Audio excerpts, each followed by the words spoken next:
valores que están en verde, que casi nin se ven nesta transparencia, estamos a falar de 700 e pico mil millóns de pesetas. É dicir, que o valor ambiental supera con moito o valor recreativo e, por suposto, moitísimo máis o valor productivo. É dicir, que incluso dentro dunha contabilidade nova, unha contabilidade ambiental e unha contabilidade social, podemos darlle un valor a todo este mundo novo que se nos está presentando como posibilidades de manter dentro deste contexto sustentable. Pero incluso en Galicia, a propia Xunta fixe unha valoración dentro desta nova perspectiva e temos que na última columna temos o valor productivo dos bosques en Galicia, do monte en Galicia, non? Pois en miles de euros son 16.400 miles de euros o valor productivo. O valor recreativo, 2.564 miles de euros. E o valor ambiental, 9.285 miles de euros. É dicir, que en este caso concreto, se nos comparamos con a Comunidade de Madrid, os valores recreativos e os valores ambientais, a suma dos dous, son inferiores ao valor productivo. Bueno, hai quen non está de acordo con estas valoracións, eu non as vou a discutir, simplemente o que me interesa é que hai outra economía que se está abrindo, hai outra economía que non é simplemente a economía de mercado. Entón, é interesante tamén ter diante esta nova economía que de alguma maneira está poñendo en valor novas perspectivas, está abrindo novas horizontes de cara á sustentabilidade. Por lo tanto, eu creo que habería que camiñar cara aí e, sobre todo, habería que facer tangible de alguma maneira, porque ata agora isto é unha construcción teórica, unha construcción que non sae de momento dos círculos, vamos chamarlle, dos especialistas. Pero estas novas valoracións que están dando valor a todo isto, de alguma maneira, teríamos que facer tangible, que o propio agricultor as vea de alguma maneira directa e concreta. E para rematar, sin máis, esta pequena viñeta que tomei dun estudo francés sobre a sustentabilidade. E aí, máis ou menos, o que está dicindo, non? Que fai 11.000 anos que se está ensaiando, se está intentando de facer a economía sustentable. O que vai tirando do arado é moi duro, non? Bueno, entón a pregunta, en fin, a reflexión é que, efectivamente, a sustentabilidade é algo novo que naceu no ano 1937 co informe Brundtland, por lo menos a palabra, pero a idea, o trasfondo real que hai detrás da sustentabilidade, facer que os nosos recursos, a nosa capacidade de vivir sobre unha terra se poida manter no futuro e poidamos transmitir aos nosos fillos, aos nosos netos, é algo que existiu sempre, de sempre, na tradición nosa en Galicia. Ese patrimonio, por lo tanto, que queremos manter de sempre, de alguma maneira, é o que eso representa un pouco esas sustentabilidades dos montes e as augas dos que intentei falar e poñer algo na miña contribución hoxe. Moitas gracias.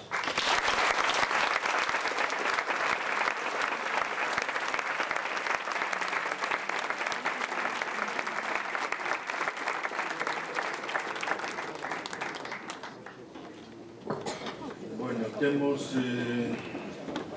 35 minutos escasos para preguntas, polo cual rogamos que señan cortiñas e que non existan repreguntas, porque todos non podemos falar todos.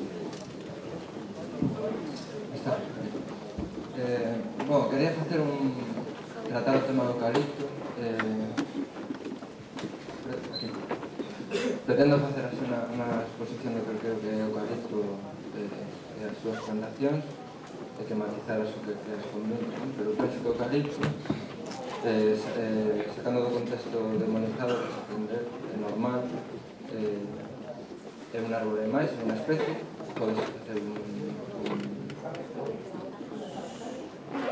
unhas prácticas con eucalipto forestais racionais e que se leven a cabo dunha boa forma. Non se escoita? Agora. Repito todo. Fai, esa si xe entendeu, fai favor de concretar a pregunta, que senón non nos dá tempo. Sí. Bueno, creo que se pode facer unha boa práctica co eucalipto forestal. Creo que o problema, neste caso, é o monopolio que ten a empresa ENCE, o monopolio madeireiro que ten, a escasa ou inexistente cultura forestal que hai neste país e a mala política forestal que se leva a cabo. E o verdadeiro problema do eucalipto, tal e como está o eucalipto hoxe en día, pois é o problema dos incendios é o problema das pragas, do gonopterus e da loita biolóxica e química que se fai sen ningún control. A loita química non se fai ningún control sobre os plaguicidas que se utilizan, e a loita biolóxica está en confrontación coa loita química e parece máis ben un negocio que unha práctica forestal. Bueno, eu diría que sí, vamos, non teño moito que engadir a túas consideracións. Eu creo que son aspectos puntuais que evidentemente están aí e non se poden discutir. Eu, quizáis, hai como dúas, vamos chamarlle, conclusións, diría, de relación ca miña intervención sobre o eucalipto. Unha parte que sería ecocentrada, centralmente, non? Que o eucalipto, bueno, como todas as especies forestais, depende moitísimo do manexo, non? E, polo tanto, teñen problemas, teñen aspectos positivos, aspectos negativos, e depende moito de como se manexa aquilo, non? Entón, quizás sexa unha das partes que me interesaba deixar claro, non? Non é ni que estea nen a favor nen contra, que depende moito de como se trata aquilo. E a segunda é que non son en ningún momento partidario de aillar o eucalipto como especie ou como sistema ecolóxico dos problemas económicos e sociais onde está inscrito, non? Eu, cando citaba a Rómulo Latour, decía que cada vez máis os obxectos de traballo dos científicos ambientais son híbridos, sen unha mistura de obxectos naturais e unha mistura de contextos sociais. Estaba un pouco referindo a eso, que probablemente nesta situación é difícil probablemente desconectar o problema económico e o problema sociolóxico do problema, vamos a chamarlle, biolóxico, non? Entón, de alguma maneira, dentro dese marco, vamos a chamarlle máis amplio, da economía e dos aspectos sociais que están en torno a esta especie, pois eu creo que hai, pois, efectivamente, unhas cuestións positivas e negativas, e moitas delas quizás moi negativas, que habería que ter en conta, non? Creo que era un pouco por onde iba un pouco a miña idea, ainda que a mellor non sei se quedou suficientemente clara. E en relación con a cultura forestal estou totalmente de acordo. Eu creo que en Galicia hai moi mala cultura forestal, incluso se facemos un pouco a historia da nosa agricultura, vemos que hai moi mala tradición forestal en Galicia. O galego foi moi bo agricultor, pero foi moi mal silvicultor, non? E creo que somente cando empezaron a funcionar as comunidades de montes, en algúns puntos, concretamente no sur da provincia de Pontevedra, hai unhos focos moi interesantes de cultura silvícola realmente que teñen moito futuro, non? Eu, vamos, non é que o coñeza moito, pero algo coñezo destes comunidades de monte, non? Creo que das máis sólidas de Galicia están precisamente no sur da provincia de Pontevedra. Si o resto de Galicia, de alguma maneira, imitar esas comunidades de monte, tuveran esa cultura, esa capacidade de tratar o monte como están tratando eles, primeiro, non habería tantos incendios, porque, evidentemente, hai non sei se... Bueno, supoño que este dato si o tedes contrastado. Hai unha masa forestal moi importante, importantísima, e hai moi poucos incendios en comparación ca masa forestal que temos nesta zona. E, ademais, temos unhas condicións climatolóxicas moito peores que, por exemplo, que na zona media de Galicia e na zona norte de Galicia. E, polo tanto, para mí, a mellor estou equivocado, pero a razón básica un pouco de que non teñamos nesta zona do sur, aí de que os hai, non? Evidentemente, como postura dice, tantos incendios como pode haber en outras zonas, está un pouco no valor que lle dá o monte á comunidade que está ali afincada e que está defendendo aquilo que é seu, non? Para mí é un aspecto básico, fundamental de todo o que estou a falar, non? Quizás que sexa o máis importante, o que lle pode dar máis futuro a todo isto do que estamos discutindo nestes días. Hola, boas tardes. Bueno, eu non estou de acordo co tema que a biodiversidade no eucaliptar sea únicamente por o tema do manexo da masa forestal. O sea, eu penso que antes da corta dos eucaliptos, a ollos vista está claro que hai menos biodiversidade no eucaliptar, o sea, antes do manexo, digamos. Pero bueno, ese é un punto. E outro é o problema, xa, frente ao cambio climático que se avecina, o problema da escasez de agua. E se Galicia vai camiño desta desertización, e supoñendo que toda a parte, digamos, non poboada, se montara un eucaliptar, o sea, que toda Galicia fora un eucaliptar, hasta que punto afectaría na cantidad de agua que disponible, digamos. E despois estás a falar ahora de depósitos de anhídrido carbónico, o sea, os bosques como depósitos de anhídrido carbónico. En Galicia, sea eucalipto ou sea outra especie, sería un depósito de anhídrido carbónico? Gracias. Sí. Bueno, a primeira parte evidentemente é unha parte discutible, non? Evidentemente hai quen di que a biodiversidade depende do manexo e hai quen di que depende, pois, eso, de condicións específicas da propia especie. Incluso fala moito que o 40% de casca, que máis ou menos é o que lle cae ao eucalipto, non? E que ten unhas condicións bastante malas para a vida, pois pode ser un dos factores que determinen. Pois, bueno, é unha teoría, evidentemente, non hai unha, vamos a chamarlle unha verdade única, hai que defender un aspecto, hai que defender outros, probablemente ainda quizás non teñamos nin siquiera datos abondos para ver cal das dúas é a máis acertada. Evidentemente entendo que é tan válida ao que pertexa como a que defendín eu. Entendo que sí, é totalmente defendible, non é justificable. Quizás habería probablemente que ter máis datos para ver cal das dúas é a real. A segunda cuestión, cando eu falo de desertización, enténdame ben que eu falo de desertización no sentido de abandono da persona, non?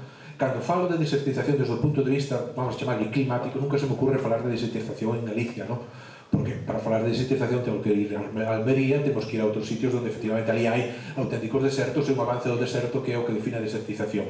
Ahora, o que sí tamén é real é que o eucalipto, sobre todo polo que estamos vendo, estes datos que adiantei agora, creo que son unha certa novedade, non é unha cunca da zona, vamos a chamarlle máis árida de Galicia, é unha cunca do norte, da zona do Mesón do Vento, unha zona relativamente húmeda, non? Estamos vendo que as augas de estiaxe desa cunca reducíronse prácticamente a mitad nos 7 anos que levamos estudando aquelo, non?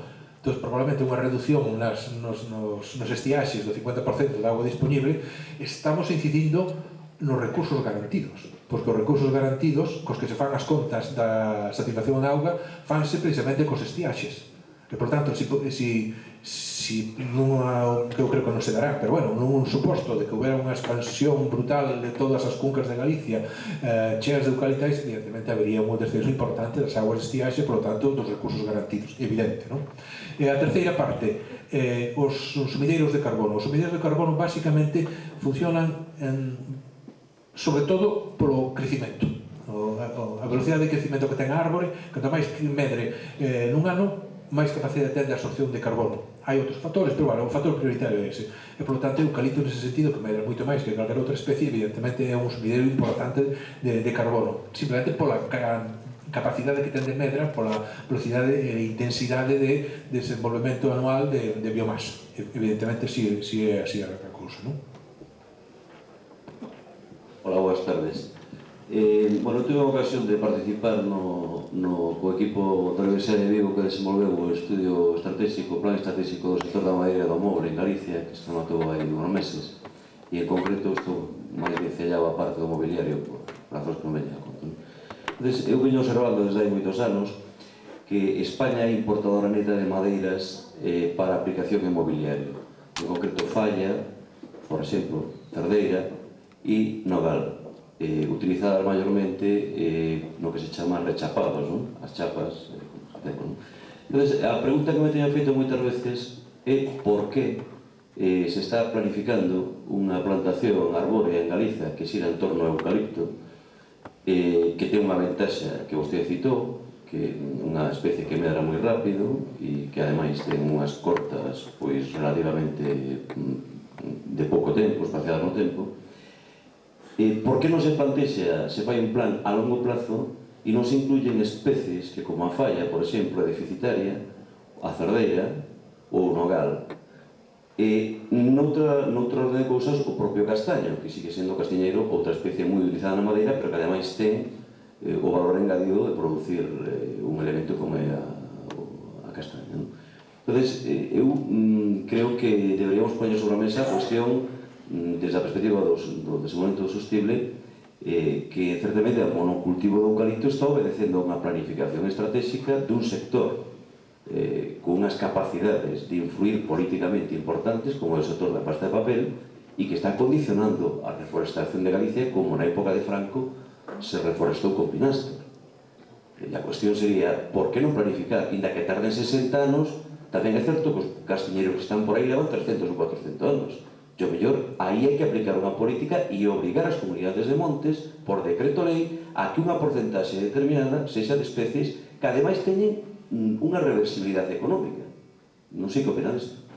Non, totalmente de acordo, non teño nada que engadir a eso. Eu creo que efectivamente habería que... creo que na política de subvencións hai unha certa, vamos a chamarlle, discriminación positiva cara ás especies, vamos a chamarlle, nobles, non? Nun sentido así un pouco tradicional.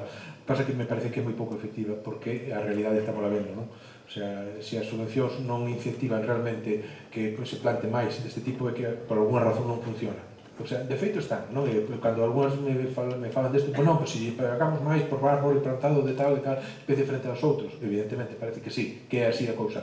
Pero probablemente, non sei, habería que incidir noutro tipo de cuestións, ao mellor o que estaba falando que era a cultura forestal, o sea, unha cultura forestal máis a longo plazo, que non teñamos que estar tan dependentes de rendimentos a corto plazo, porque de alguma maneira que non haxa tanto asentismo, porque, vamos, moitas das plantacións non son de xente que está vivindo ali no campo, sino que hai xente que ten a tenza de árboles como un negocio, sen máis, non? Que vive na vila ou vive na cidade, e ten aquilo como un negocio, e que, por tanto, se a visión é unha visión de negocio, pois é rendimento a máis corto plazo e o máis rápido que se poida, non? Entón, evidente, este tipo de cousas de alguma maneira están condicionando que en general a poboación o particular, as comunidades non defendan de momento unha postura como a que está defendendo usted, que para min é a lógica, non? Se queremos ter un futuro, se queremos ter unha sustentabilidade dos nosos montes, temos que ir a especies de moi longo turno, especies que medren como unhas materias de calidade, e que de alguma maneira esa industria que temos importante en Galicia de transformación da madeira, sobre todo con moito valor engadido como a industria do moble, poida abastecerse con os seus propios produtos. Para min é indiscutible. Quizáis os problemas é que sexan problemas bastante complexos desde o punto de vista social, desde o punto de vista económico. Unha cousa é falar dentro do que é a nosa esfera concentrada, que é moito máis fácil de dicir cousas, e outra cousa entrar a meterse no mundo económico, no mundo social, que para min é un mundo que coñezo, pero que non son experto nele. Eu podo falar, dar as miñas opinións, pero no que estou seguro é da primeira parte. Da outra, sei que aí está a solución, pero non sei tampouco por onde encamiñar nese terreno, non?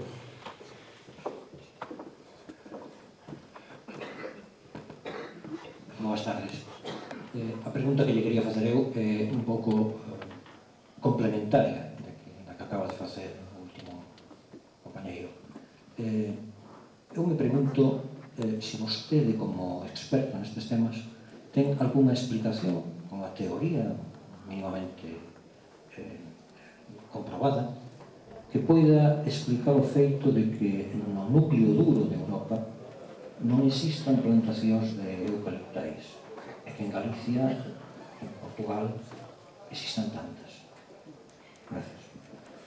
Bueno, aí sí hai unha cuestión de tipo fisiolóxico e ecolóxico, non é que a medra de eucalipto nestas zonas, vamos chamarlle máis meridionais, de climas máis cálidos e incluso con unha certa componente mediterránea, a eucalipto medra bastante máis, non? E despois, incluso, tamén hai un problema de solo, non? O sea, os franceses na zona do sur de Francia, que ten un clima nese sentido bastante favorable á medra de eucalipto, teñen en cambio moito solo calizo. O solo calizo é un solo que lle vai mal ao eucalipto, non? E, polo tanto, é un problema, vamos chamarlle, ecolóxico sin máis, non? En principio, por unha parte é un problema ecolóxico no sentido de que non pode medrar en calquer sitio que a intensidade que medran nestas zonas, e, polo tanto, aquí se defende económicamente moi ben nese sentido, non? É unha das razóns. Outra razón é que a porcentaxe de bosques, vamos a chamarlle de propiedade estatal no centro de Europa, e, polo tanto, que teñen unha xestión non de rendimento a corto plazo é moito máis importante, non? Na zona, en Galicia, agora non sei se medrou algo isto, pero hai pouco, era un 5 ou 7% nada máis os montes de titularidade pública, non? Polo tanto, non se podía facer unha política, vamos chamarlle forestal, de longo plazo, porque non había tampouco esa perspectiva. En cambio, en Alemania, pois estamos falando, o centro de Europa, estamos falando de 20, 30, 40, 50% de bosques de titularidade estatal, e polo tanto, ali defenden o seu patrimonio forestal, un patrimonio de longo tempo, e frente a calquer outro tipo de alternativa. Eu diría que son un pouco, non sei, non coñezo o tema con moito detalle, non? Pero eu diría que, por lo menos, esos dous factores están incidindo. Unha, positivo, a defensa do que se ten ali, e que se ten ali se pode defender porque é un patrimonio público, un patrimonio de todo o Estado, de toda a nación, e despois que as condicións, vamos chamarlle climatolóxicas, ecolóxicas, non son tan favorables como poden ser no sur de Europa.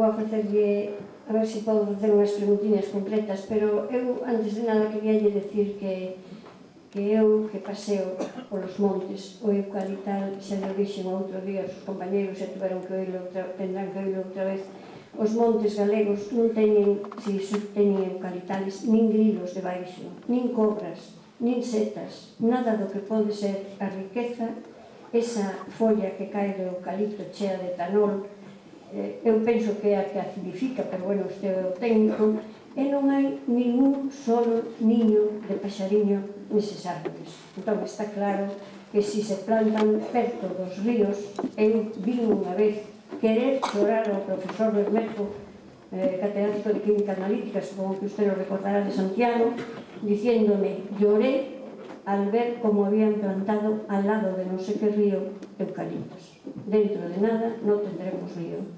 Entonces, está máis claro que a agua, que o eucalipto termina con eso. E unha preguntiña que lle quero facer, que non quero terminar aquí porque teño que dicir outra cousiña, teñeme que perdonar, pero o eucalipto, ese 5% de valor ou de posesión estatal, usted pensa que está de caducifolios, de árboles nobles? Eu penso, co compañeiro que teño aquí ao lado, porque me acaba de dicir ele, que se o goberno galego hubiera tido 95% das terras galegas, éramos exactamente o eucaliptal de Europa, que xa o dixo fai tempo algunha persona que a mí me simpatiza. Bueno, isto era unha cousa, pero agora quería falar do río, e teño que estar, pois, teño que disentir de usted, porque usted dixo que o río Lérez nacía en Terra de Montes e desembocaba na ría de Pontevedra.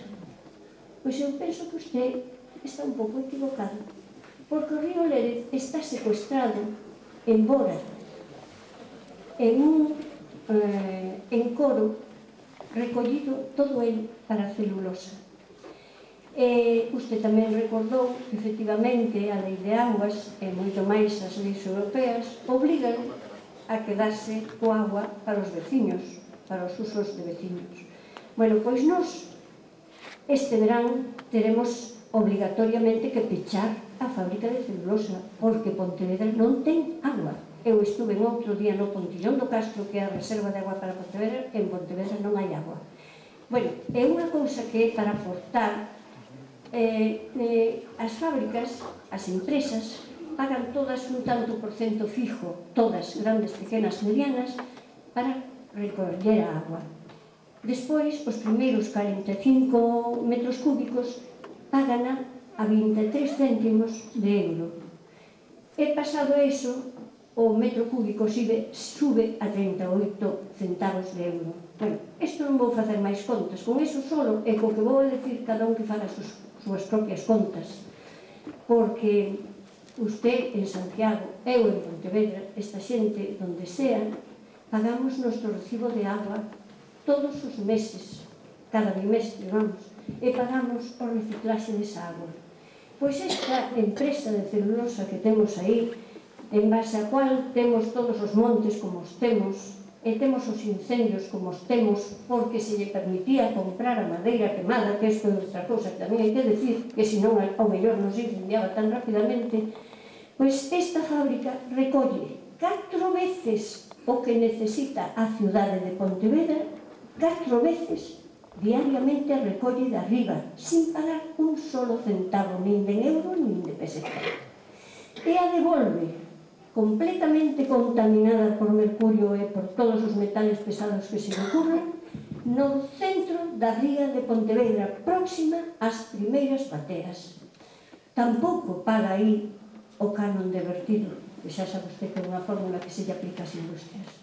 Entón, hasta cando vamos a esperar os pontevedreses para pedir que nos devolvan o noso río? Moitas gracias.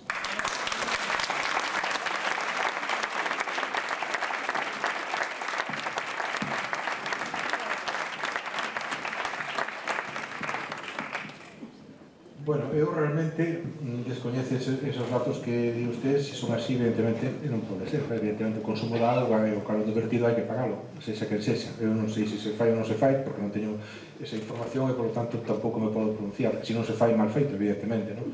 Porque o consumo da auga, o vertido de auga contaminada, hai que facelo en función do volumen e do contaminante que se aporte. Por lo tanto, aí non teño nada que dicir, non? Se é así, pois, mire, totalmente de acordo, non?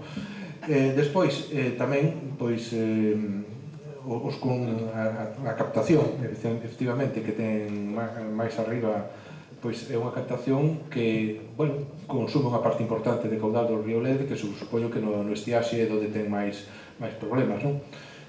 Pois, evidentemente, pois tamén é unha cuestión que ahora mismo non sei, a verdade é que non poden traer os datos, porque mellor podía pensar cal era, porque temos precisamente aforados, ou temos controlados os aforos do río Lérez, non? E podía falarlle deses aforos e podía dicir, pois si, efectivamente, se lle sustrae un 10, un 15, un 20, ahora mismo non lle podo decir exactamente que porcentaxe, o que si lle interesa, podo miralos. A verdad, foi unha imprevisión miña, porque a mellor, evidentemente, podía pensar que este tipo de preguntas podían vir, non? Pero de memoria non lle podo contestar. Sei que, vamos, o río Lez mantén un caudal bastante importante, porque é un río dos Atlánticos, dos 4 ríos importantes que teñen un caudal serio en Galicia e moi ligado ás precipitacións do océano, pois un deles é o Lérez, evidentemente, non? Pero tampouco lle podo decir que porcentaxe, se a porcentaxe é unha porcentaxe excesiva, que realmente está por debaixo das previsións do caudal ecolóxico, en fin, todo eso ahora mismo non yo simplemente teño que aceptar o que usted me di, porque supoño que como moi preocupada por estes problemas estará máis ao tanto deles que eu. O que sinto é que efectivamente non podo traer eses datos, pero que se lles interesa podo lle dar os datos do caudal do río Lérez, pero ademais medido me parece que cada 15 días ou así, non? E ver en que medida eses caudais poden verse non afectados por a toma. Pero outra cosa non podo decir porque sinto non ter estes datos aquí comigo, non? Boa tarde. Boa tarde, mira, eu quería un poquinho facer comentarios un mellor un pouco soltos a cousas que se escoitaron aquí, máis que dar un discurso moi ben estruturado e demais, non? E rebatir un poquinho a conclusión final a que chegaches do que o eucalipto é sustentable ou podería ser sustentable como posibilidade, pois evidentemente quizás sexa certo, pero como práctica real eu chego á conclusión contraria, non? Eu creo que, bueno, para calquera persoa que pasee polos montes, pois eu recomendolle que se quere verdadeira tranquilidade que pasee por un eucaliptal, que canto máis puro mellor, non? Aí non me escoitará, pero quitando que pase a autostrada ao lado non me escoitará absolutamente nada, pero iso que pode ser unha impresión que nos podamos ter subjetiva, pois dende a Sociedade Galega de Biotecnoloxía, non? Cando se está falando que hai poucos datos, e poucos estudos feitos cientificamente, pois, bueno, nos estamos levando a cabo un proxecto dende hai 2 anos, ainda este ano 2005 imos tentar rematalo, a recollida de datos, intentamos ver se a relación entre eucaliptais e aves, e carballeiras e aves, pois se había realmente diferencia ou non, máis que ter a impresión subjetiva. Pois nos 2 anos que levamos de datos por toda a costa galega, e independentemente do tipo de manexo que se leve nos eucaliptais, porque hai algúns completamente abandonados, naturalizados, outros pois con máis ou menos manexo, porque manexo, bueno, tampouco se dixo aquí, non? Pero quizás será por sabido, por obvio, pero eu creo que nunha charla deste tipo igual non está mal recordar que o eucalipto é unha especie foránea, e iso ten unha serie de implicacións, cando menos non sei se económicas e productivas, pero cando menos se sociais e ecolóxicas, tenas e bastantes, non? Pois, bueno, os resultados parciais que quizás podo aportar aquí mínimamente é que si hai moita diferencia entre o que é as aves presentes nunha eucaliptal e as aves presentes nunha carballeira e o máis pura posible tamén, non? É unha diferencia en número de especies e dentro de cada especie en número de individuos abismal, non? Bueno, eso, si tal, redactarase un informe e aportarase a ese pequeno corpus que ainda non está demasiado desenvolvido de estudios sobre os eucaliptos en moitos aspectos, non? E tamén, por outro aspecto, como membro dunha comunidade de montes do sur de Pontevedra, da que vostede tamén citou, nós temos unha visión, quizás tamén por iso, bueno, hai moitísimos factores, non? Alrededor do monte influen moitísimos factores, pero quizáis tamén hai poucos lumes no sur de Pontevedra, e non digo que sexa porque non hai eucalipto, senón porque evidentemente hai máis poboación, non está tan avellentada a poboación, non está tan desertizada como quizáis noutras zonas do país, pero hai unha visión do monte bastante diferente, non? Hai unha visión do monte bastante diferente que é a do asentista, ou do veciño do interior das provincias de Lugo ou de Ourense, que se marcha a Barcelona e que planta naquel prado que xa non vai a utilizar, pois planta eucaliptos. Hai unha visión diferente, non? Vemos que o eucalipto realmente non responde á visión que temos multifuncional do monte. Multifuncional do monte non só económica, sino ecolóxica e social. Non se nos ocurre facer plantacións de eucalipto. Eu creo que ninguna comunidade do sur de Pontevedra o está a facer. En todo caso, está tratando as plantacións, non, os eucaliptos naturalizados que hai nas súas comunidades, non? En todo caso, pois, tamén habría que criticar as plantacións de eucaliptos en terras agrarias, subvencionadas ata aí pouco, que fomenta o sentismo e é toda unha rolda que se volve a comenzar, etc. Entón, nós, cunha visión do monte multifuncional, que teña en conta moitas outras cousas que a produción de pasta de papel para trituración, que é o que hoxe en día é o eucalipto, que, por certo, non necesita, tampouco mellor haberá que me rebata, pero non necesita demasiados cuidados, porque vale o eucalipto casi as gallas, non? Vale o eucalipto dun diámetro, vale o eucalipto de outro diámetro. Entón, baixando na realidade, o que hai é iso, non? E estes son os dos modelos que habería que confrontar. Si é sustentable hoxe en día o eucalipto aquí ou non é. Eu vexo que ten serias dúbidas, non? E só un comentario máis porque me doe, non? Como membro dunha comunidade de montes, que se diga que en concreto a cultura silvícola do galego pois é moi pobre, é moi mala e sempre foi caótica, ademais dou parte da razón, ou gran parte da razón, pero tamén hai que matizar un poquinho, porque se os montes foran do Estado ou de alguna administración do conglomerado das administracións do Estado, serían realmente frondosas e estarían silvícolamente ben cuidadas ou tal. Hai que recordar que os montes veciñais, daquela non existían comunidades de montes, os montes veciñais foron usurpados aos veciños históricamente, pero sobre todo a partir do franquismo, no ano 41, coa lei hipotecaria, que expulsou literalmente os veciños das súas terras, dos seus montes e das aldeas. Comezou unha migración masiva, acabouse cun mundo tradicional de explotación rural que integraba o monte e a explotación agrogandeira, que non digo que iso tuvera que ser así, que hoxe en día tuveramos que seguir con aquel tipo de explotación de subsistencia, pero non se evolucionou sobre iso. O Estado roubou os montes e o que fixo foi precisamente plantar especies de crecemento rápido. E hoxe en día as comunidades de montes e a sociedade galega en xeral o que está padecendo é as consecuencias disso, non? Entón, por iso, quero dicir que a cultura silvícola do galego pois tamén foi impoñerlle multas ao mellor Estado nos anos 40 e obrigalos a plantar piñeiros e eucaliptos nos seus montes poubados, non? Iso tamén é parte da historia que está aí. Bueno, vamos a ver, vou empezar pola última, ¿no? Que é a que teño máis fresca agora. Pois eu realmente sigo mantendo por non por unha apreciación así persoal, porque, vamos, eu fixen un pouco de historia da agricultura de Galicia, da silvicultura de Galicia, e o que se ve é que o problema básico que tiña o agricultor galego era a produción agrícola, e todo supeditaba. E cando había expansión de produción agrícola, quen ya sacaba era os terreos de monte, non? E houve un momento en que, máis ou menos, a finales do século XIX, había 200.000 hectáreas plantadas en Galicia, nada máis de monte. Hoxe temos 1.400.000, non?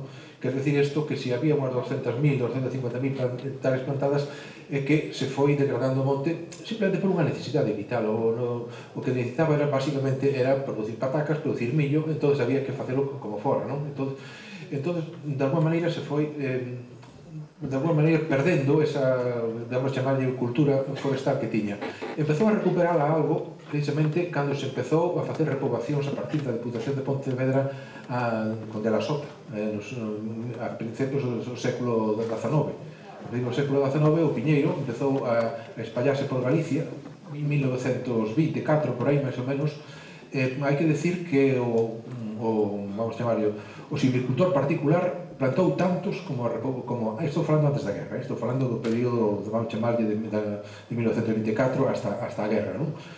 O silvicultor galego plantou tantos como o silvicultor, vamos chamarlle, forestal, como as organizacións forestais. Entón, nese sentido, sí, empezou a cambiar un pouco a mentalidade de silvicultura galega, empezou a ser plantador de árbores a partir dese momento, pero antes non.